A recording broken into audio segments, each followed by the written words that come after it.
अध्याय 11 विराट रूप। अर्जुन ने कहा, आपने जिन अत्यंत गुह्य आध्यात्मिक विषयों का मुझे उपदेश दिया है, उसे सुनकर अब मेरा मोह दूर हो गया है। हे कमल नयन, मैंने आपसे प्रत्येक जीव की उत्पत्ति तथा लय के विषय में विस्तार से सुना है और आपकी अक्षय महिमा का अनुभव किया है। हे पुरुषोत्तम, हे परमेश्वर, यद्यपि आपको मैं अपने समक्ष आपके द्वारा वर्णित आपके वास्तविक रूप में देख रहा हूँ, किंतु मैं यह देखने का इच्छुक हूँ कि आप इस दृश्य जगत में किस प्रकार प्रविष्ट हुए हैं। मैं आपके उसी रूप का दर्शन करना चाहता हूँ। हे प्रभु, हे योगेश्वर, यदि आप सोचते हैं कि मैं आपके विश्व रूप को देखने में समर्थ हो सकता हूँ, तो कृपा करके मुझे अपना असीम विश्व रूप दिखलाइए। भगवान ने कहा, हे अर्जुन, हे पार्थ, अब तुम मेरे ऐश्वर्य को सैकड़ों हजारों प्रकार के दैवी तथा विविध रंगों वाले रूपों को देखो। हे भारत, लो, तुम आदित्यों, वसुओं, रुद्रों, अश्विनी कुमारों तथा अन्य देवताओं के विभिन्न रूपों को यहाँ देखो। तुम ऐसे अनेक आश्चर्यमय रूपों को देखो जिन्हें पहले किसी ने न तो कभी देखा है न सुना है। हे अर्जुन, तुम जो भी देखना चाहो उसे तत्क्षण मेरे इस शरीर में देखो। तुम इस समय तथा भविष्य में भी जो भी देखना चाहते हो उसको यह विश्व रूप दिखाने वाला है। यहाँ एक ही स्थान पर चर अचर सब कुछ है, किंतु तुम मुझे अपनी आंखों से नहीं देख सकते, अतः मैं तुम्हें दिव्य आंखें दे रहा हूँ। अब मेरे योग ऐश्वर्य को देखो। संजय ने कहा, हे राजा, इस प्रकार कहकर महायोगेश्वर भगवान ने अर्जुन को अपना विश्व रूप दिखलाया। अर्जुन ने उस विश्व रूप में असंख्य मुख, असंख्य नेत्र तथा असंख्य आश्चर्य में दृश्य देखे। यह रूप अनेक दैवी आभूषणों से अलंकृत था और अनेक दैवी हथियार उठाए हुए था। यह दैवी मालाएं तथा वस्त्र धारण किए था और उस पर अनेक दिव्य सुगंधियां लगी थीं। सब कुछ आश्चर्यमय, तेजमय, असीम तथा सर्वत्र व्याप्त था। यदि आकाश में हजारों सूर्य एक साथ उदय हों, तो उनका प्रकाश शायद परम पुरुष के इस विश्व रूप के तेज की समता कर सके। उस समय अर्जुन भगवान के विश्व रूप में एक ही स्थान पर स्थित हजारों भागों में विभक्त ब्रह्मांड के अनंत अंशों को देख सका। तब मोहग्रस्त एवं आश्चर्यचकित रोमांचित हुए अर्जुन ने प्रणाम करने के लिए मस्तक झुकाया और वह हाथ जोड़कर भगवान से प्रार्थना करने लगा। अर्जुन ने कहा, हे भगवान कृष्ण, मैं आपके शरीर में सारे देवताओं तथा अन्य विविध जीवों को एकत्र देख रहा हूँ।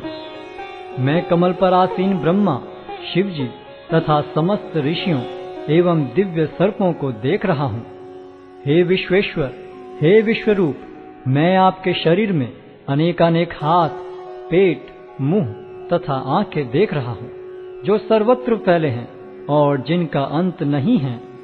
आप में न अंत दिखता है, न मध्य और न आदि। आपके रूप को उसके चकाचौंध तेज के कारण देख पाना कठिन है, क्योंकि वह प्रज्वलित अग्नि की भांति अथवा सूर्य के अपार प्रकाश की भांति चारों ओर फैल रहा है। तो भी मैं इस तेजोमय रूप को सर्वत्र देख रहा हूँ, जो अनेक मुकुटों, गदाओं तथा चक्रों से विभूषित है। आप परम आद्य ज्ञेय वस्तु हैं। आप इस ब्रह्मांड के परम आधार हैं। आप अव्यय तथा पुराण पुरुष हैं। आप सनातन धर्म के पालक भगवान हैं। यही मेरा मत है। आप आदि, मध्य तथा अंत से रहित हैं। आपका यश अनंत है। आपकी असंख्य भुजाएं हैं और सूर्य तथा चंद्रमा आपकी आंखें हैं।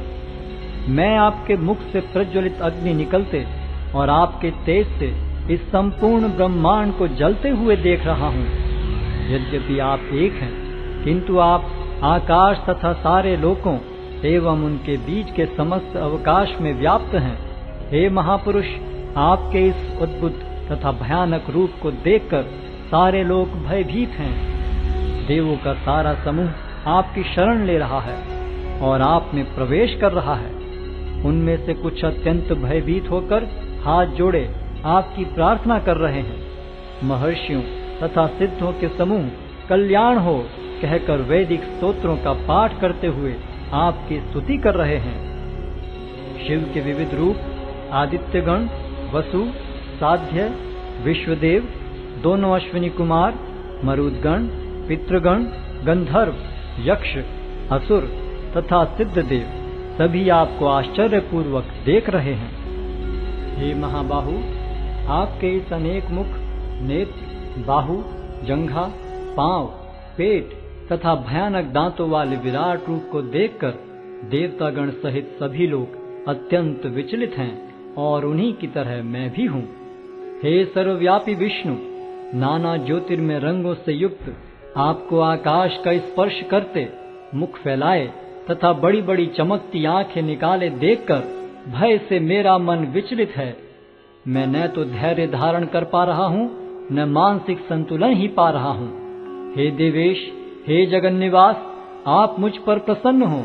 मैं इस प्रकार से आपके प्रलयाग्नि स्वरूप मुखों को तथा विकराल दांतों को देखकर अपना संतुलन नहीं रख पा रहा। मैं सब ओर से मोहग्रस्त हो रहा हूँ। धृतराष्ट्र के सारे पुत्र अपने समस्त सहायक राजाओं सहित तथा भीष्म, द्रोण, कर्ण एवं हमारे प्रमुख योद्धा भी आपके विकराल मुख में प्रवेश कर रहे हैं। उनमें से कुछ के शिरों को तो मैं आपके दांतों के बीच चूर्णित हुआ देख रहा हूँ। जिस प्रकार नदियों की अनेक तरंगें समुद्र में प्रवेश करती हैं, उसी प्रकार ये समस्त महान योद्धा भी आपके प्रज्वलित मुखों में प्रवेश कर रहे हैं।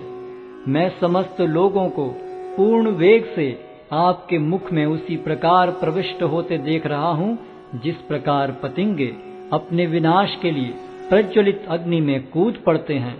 हे विष्णु, मैं देखता हूँ कि आप अपने प्रज्वलित मुखों से सभी दिशाओं के लोगों को निगले जा रहे हैं। आप सारे ब्रह्मांड को अपने तेज से आपूरित करके अपनी विकराल झुलसाती किरणों सहित प्रकट हो रहे हैं। हे देवेश, कृपा करके मुझे बतलाइए कि इतने उग्र रूप में आप कौन हैं। मैं आपको नमस्कार करता हूँ। कृपा करके मुझ पर प्रसन्न हो। आप आदि भगवान हैं। मैं आपको जानना चाहता हूँ, क्योंकि मैं नहीं जान पा रहा हूँ कि आपका प्रयोजन क्या है। भगवान ने कहा, समस्त जगतों को विनष्ट करने वाला काल मैं हूँ और मैं यहाँ समस्त लोगों का विनाश करने के लिए आया हूँ। तुम्हारे सिवा दोनों पक्षों के सारे योद्धा मारे जाएंगे। अतः उठो, लड़ने के लिए तैयार हो और यश अर्जित करो। अपने शत्रुओं को जीतकर संपन्न राज्य का भोग करो। ये सब मेरे द्वारा पहले ही मारे जा चुके हैं। और हे सव्यसाची, तुम तो युद्ध में केवल निमित्त मात्र हो सकते हो। द्रोण, भीष्म, जयद्रथ, कर्ण तथा अन्य महान योद्धा पहले ही मेरे द्वारा मारे जा चुके हैं। अतः तुम उनका वध करो और तनिक भी विचलित न हो। तुम केवल युद्ध करो। युद्ध में तुम अपने शत्रुओं को परास्त करोगे।